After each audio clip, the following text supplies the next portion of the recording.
श्रीधाम वृंदावन में एक कथावाचक कथा कह रहे थे, ठाकुर जी की बढ़िया कथा सुना रहे थे।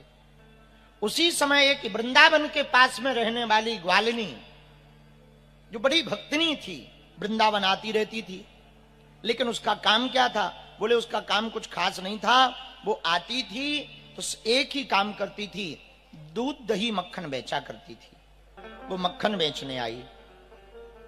जैसे ही मक्खन बेचने को आई, उसी समय पंडित जी ने कथा में गाया। मक्खन बेच करके वो बैठी, उसने सोचा कथा हो रही, चलो एक घड़ी कथा सुन ले, एक घड़ी ही सही भगवान की कथा सुन ले।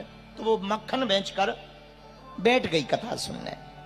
वह मक्खन बेचने वाली जैसी ग्वालिनी बैठी, पंडित जी ने कथा में सुनाया, जो गोविंद का नाम ले, जो राधे श्याम का नाम ले, वो भव सागर से पार हो जाता है। ऐसा पंडित जी ने कथा में कहा।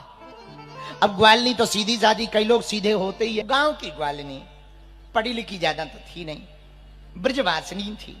कथा में सुना, गोविंद नाम लेने से हो जाता बेड़ा भव से पार, भव सागर से पार। उसने सोचा जब राधे श्याम का नाम भव सागर से पार कर सकता, तो हमारी जमुना जी पार क्यों नहीं करा सकता? क्या किया जाए? उसने सोचा आज ही ट्राई कर लिया जाए। पंडित जी ने सही बोला कि गलत? उसने पूर्ण विश्वास के साथ जमुना जी में नाव नहीं ली, सीधा पैर रखा, आंखें बंद की, राधे श्याम राधे श्याम राधे श्याम।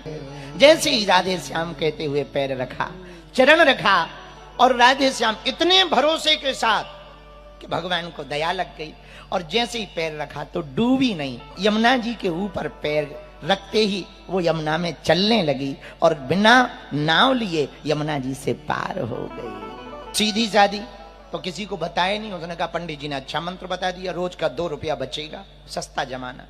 तो जाए आए, जाए आए, सुबह जावे शाम को आवे, किसी को बतावे ना। सब बाकी सहेलियां कहें कहां जाती है? बोले हम दूसरे रास्ते से आ रहे, तुम आ जाओ। और सीधा आंखें बंद करे, जमुना जी में पैर रखे, राधे श्याम राधे श्याम राधे श्याम राधे श्याम राधे श्याम, और पार हो जाए।